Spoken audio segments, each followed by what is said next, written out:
Welcome to NEXTGames March 2025 Volume 1 Intense Ambuscade against a Corse and his summon skeleton minions.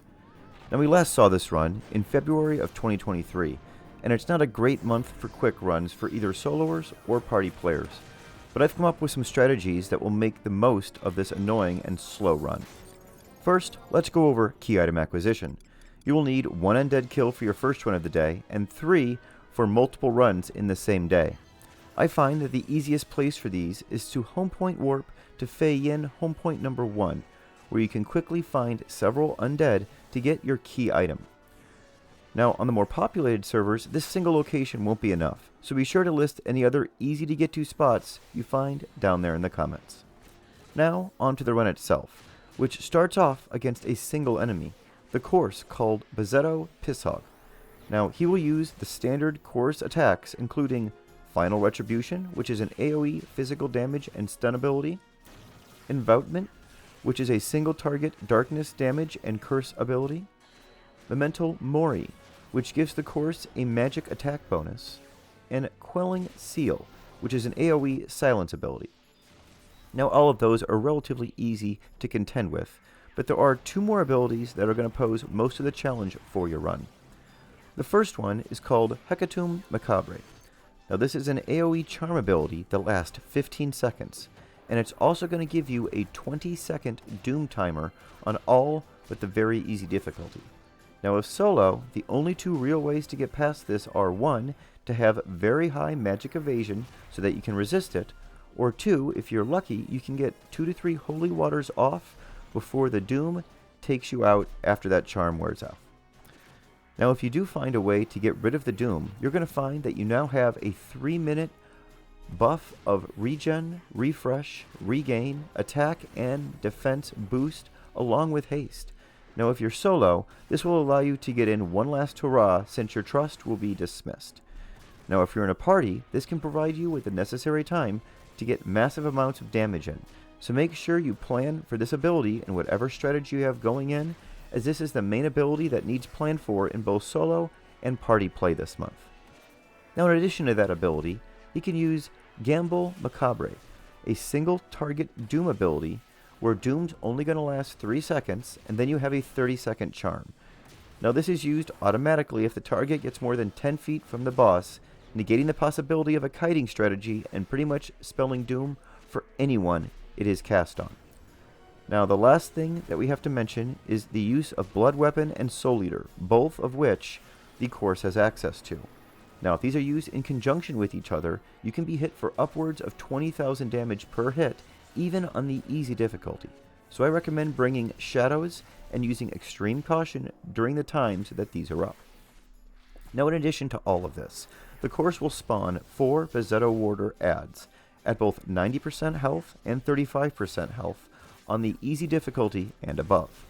Now these do have a bit of health, and it's going to have random hate on all of them, so they'll be attacking different people and not be attacking who's at the top of their individual hate list. So they can tear through your backline very quickly if not careful, so you usually want to focus on those first if you're taking them down. Now killing them is not necessary for the win, and if they are killed after that 90% threshold, they are going to just respawn again at 35. Now if any of the warders are present, then any hybrid, skill chain, or magic burst damage is going to cure the main Corse. Also, them being present will dramatically boost the damage the Corse does when under the use of Blood Weapon or Soul Eater, so keep all of this in mind when coming up with your particular strategy. Now the Corse himself has fairly high defense, and due to this, it can be an excruciatingly long fight. Try to boost your attack any way you can and get your DPS up more and speed up the fight as much as you can in doing so. Now, so what strategies can we come up with based on all of what I've just gone over to try and make the easiest path forward this month? Well, first for soloers, this is definitely a month where SE expects you to stick with the very easy difficulty where wins can be achieved in just a few minutes. On easy, even the most well-geared of players will be getting wins in the 9-minute or so mark, and it will take most 15 to 20 minutes to take on the easy difficulty solo. So I'll go over my strategies for each very easy and easy difficulties solo so that you can decide which strategy you want to use this month when taking them on. First, the strategy for very easy. Here, you just want to start off with a bunch of trust who can buff and cure you, as they're not going to be around for that long. I went with Koltada, Olmia, Joaquin, Koromoru, and Yoran Oren. Now you will note there is no tank in this strategy. You want to make sure that you're using no trust tank and that you have hate at all times. Start getting your damage in at the start of the fight, and make sure you let your trust get you buffed. Normally, within the first 2 to 3 abilities used, the Corse is going to use Hecatomb Macabre. This will charm you for a few seconds and dismiss all of your trust. Now once the charm wears off, you will notice that you are not doomed because you're on the very easy difficulty and are now super buffed for 3 minutes. Quickly re-engage the boss, and it should take you less than a minute regardless of what health he is left at in order to finish him off. Now things like Enfeebles will make your life easier and more safe when the trust despawn, and make sure that you're capable of casting shadows so that you can put them up if necessary if things like Blood Weapon or Soul Eater are used. Now wins on very easy are only taking me 1 to 3 minutes regardless of my gearing level. At the end of this current battle example, you will see 2 examples of me taking it on this very easy difficulty using this strategy. The first with me and my well-geared ninja, showing how quickly it can be done, and the second with my Ambuscade Gear and Weapons ninja, showing what most eye-level 119 gear jobs should be able to do this month using this strategy.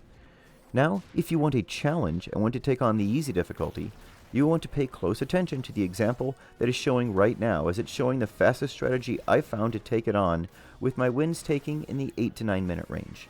Now this strategy relies on using Archiv for tanking. For that second trust slot, you either want to use Sethta to continually restore HP, MP, and TP to the party, or another tank such as Mchuchu for a backup in case Archiv dies. You then want to use your usual Haste Cap Trust and Yoran Oren. Get your attack as high as you can and use hybrid weapon skills to speed up the fight as much as you can. I use a combination of Blade 2 and Blade Chi along with occasional Magic Burst to cut through both the main course and all 8 summon adds. Now the key to this strategy is to be sure not to get hate at any time and risk being charmed. So be sure to use tools such as Inin and Yane to manage your hate levels. If you do mess up and get charmed, remember your run isn't necessarily over. Once charm wears off, you should have enough time to get a few holy waters off to hopefully get rid of Doom. If you can manage to get rid of Doom, you will then be super buffed for 3 minutes and can make a final push to finish off the boss from his current hit point level. Now for party players, it's said that killing a single ad from each of the spawned warder groups can negate the usage and issues from Blood Weapon and Soul Eater, so at a minimum you should focus on killing one of the ads from each of those groups. You will then need to decide if your group wants to take the time to kill the rest of the ads or sleep them with a job such as Blue Mage, keeping in mind that not killing them will mean that you will need to be sure to use weapon skills that do not skill chain for the rest of the run while you kill that boss.